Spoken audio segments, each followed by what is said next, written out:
Donc, pourquoi j'ai quitté le Québec pour venir m'établir en Asie du Sud-Est, entre autres aux Philippines? C'est très simple parce que je pense que le Québec est en régression et est en pente descendante. Puis moi, ça ne me tentait pas de faire partie de cette chute-là. Bien à vous, votre opinion. Moi, c'est mon opinion en tant qu'entrepreneur. Je suis entrepreneur au Québec. J'ai des entreprises dans le numérique. Et à ce moment-là, puisque j'étais déjà dans un mode de vie nomade numérique, j'étais surtout en Amérique du Sud, en Amérique latine et dans les Caraïbes auparavant, mais je suis venu en Asie et maintenant je suis établi en Asie, aux Philippines. Je vais aussi au Vietnam et des fois en Thaïlande, un peu moins la Thaïlande, on en parlera un peu plus tard. Donc pourquoi j'ai fait le choix vraiment de quitter le Québec? Je ne suis pas en accord avec ce qui se passe au Québec, c'est tout simplement comme ça. Je ne suis pas en accord avec les politiques, avec la situation économique. C'est pas normal l'inflation qu'on vit au Québec, c'est pas normal le prix des maisons, c'est pas normal le coût de la vie en général. Et faire des affaires aussi, c'est beaucoup moins intéressant qu'à, mettons, dans un marché émergent comme ici en Asie, où est-ce que j'engage des gens avec qui je travaille, qui sont très hautement compétents et qui me coûtent une fraction du prix que qu'est-ce que ça m'aurait coûté au Québec pour avoir des gens qui sont très peu productifs. C'est une des raisons que j'ai quitté le Québec. Il y a aussi la fiscalité qui est très importante et des taxes au Québec qui est beaucoup moins intéressant. Donc, de pouvoir relocaliser sa résidence fiscale, quand même très intéressant à ce niveau-là. C'est très simple, c'est que le Québec, moi je suis un homme blanc entrepreneur, puis à partir de là, ben, le Québec me dit que je ne suis plus vraiment le bienvenu.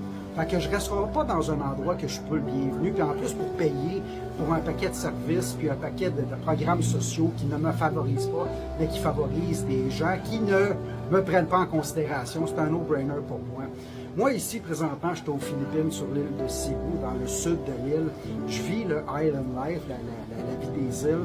Je suis sur le bord de l'eau, comme vous pouvez voir. Je loue une maison avec 2 chambres, 2 salles de bain, une cuisine, un bureau. Puis je paye 350 $ par mois. J'ai aussi une dame qui est ici, en fait 2, qui prend soin de tous mes besoins, que ce soit au niveau du ménage, du lavage, à manger, etc. Donc, à partir de là, à 350 $ par mois, c'est quand même assez difficile de compétitionner avec ça.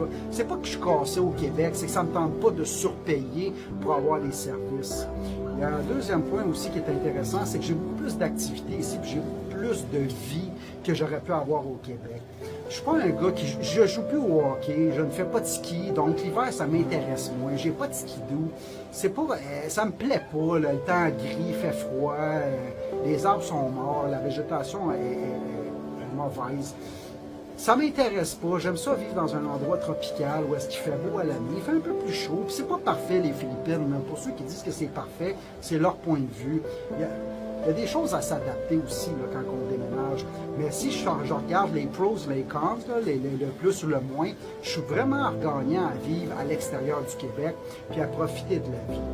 Okay? Donc c'est pour ça un peu que j'ai fait le move de partir du Québec. C'est ma façon à moi de combattre l'inflation. L'inflation, c'est une taxe qui est déguisée par les gouvernements, puis moi, j'embarque pas là-dedans. Je paye suffisamment de taxes, j'ai assez payé de taxes et d'impôts dans ma vie que maintenant, je suis rendu à en profiter pour ma vie à moi, puis qu'est-ce que je fais comme argent, c'est pour moi. Okay? C'est non pas pour le gouvernement qui va leur donner à des causes qui ne m'intéressent pas. Donc, je suis beaucoup plus libre. Moi, j'ai trouvé la liberté, puis c'est pour ça que mon entreprise s'appelle Liberté Numérique. Parce qu'on vous accompagne là-dedans pour ceux qui veulent faire justement peut-être l'initiation aux nouvelles technologies, puis l'initiation à regarder si l'expatriation, le mode de vie digital numérique, ça serait pour vous. Donc, vous allez juste venir nous voir sur liberténumérique.com. Vous pouvez prendre un rendez-vous, vous pouvez écrire votre nom, vos informations, on va vous contacter. Puis à partir de là, on va regarder avec vous c'est quoi vos besoins, comment est-ce qu'on pourrait vous aider à pouvoir commencer peut-être une nouvelle vie ailleurs. Peut-être aussi se débarrasser du 9 à 5 pour pouvoir entrer dans un mode qui est beaucoup plus intéressant, d'avoir votre propre entreprise, d'avoir vos propres revenus dans le monde numérique. On est à un changement important, ça s'appelle l'intelligence artificielle, l'automatisation. Vous m'entendez parler, vous savez, il y a plusieurs qui sont réticents face à ça. Il faut commencer à quelque part, là. Commencer tranquillement, commencer par une initiation pour voir c'est quoi. Liberté numérique, en début 2026, va fournir gratuitement aux entrepreneurs un module complet d'initiation à toutes les nouvelles technologies et l'intelligence artificielle, puis comment optimiser vos entreprises grâce au numérique. Commencez par des petits pas de bébé si c'est quelque chose qui vous effraie puis que vous ne savez pas trop. Puis après ça, ben, tranquillement, pas vite. C'est comme quand on a commencé à faire du bicycle ou du patin. Là. On n'a pas commencé à jouer au hockey puis à scorer des buts en partant. On a commencé avec une chaise, puis on a poussé, puis on a tombé. Tranquillement, pas vite, on a appris à patiner. Même en faire pour les nouvelles technologies. Là. En plus, ça s'appelle l'intelligence artificielle.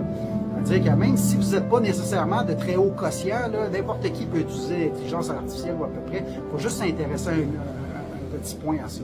C'est pour ça que Liberté numérique a bâti une plateforme d'initiation qui est destinée surtout aux entrepreneurs qui veulent pouvoir intégrer les nouvelles technologies dans leurs entreprises pour pouvoir gagner la liberté. La liberté comme moi, la liberté de mouvement, la liberté de faire qu'est-ce que je veux, où que je veux, quand que je veux. Liberté numérique.